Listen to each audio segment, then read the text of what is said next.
יובל פרנקל. יובל פרנקל, מנכ"ל חברת עמיגור, חברת בת של הסוכנות היהודית, דור שלישי בארץ. יעדי החברה מתמקדים במתן פתרונות דיור לעשרות אלפי דיירים, רבים מהם ניצולי שואה.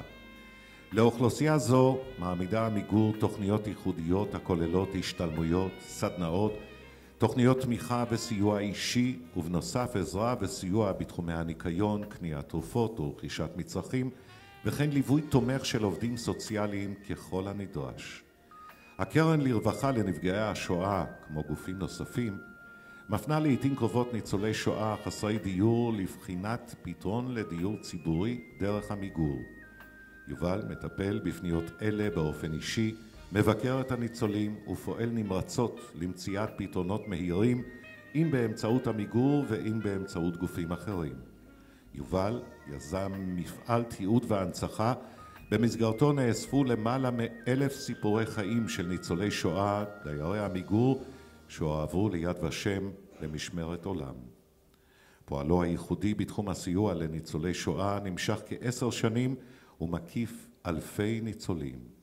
על עשייתו הראויה לשבח למען ניצולי השואה מוענק לו בזאת עיטור האור. יובל פרנקל.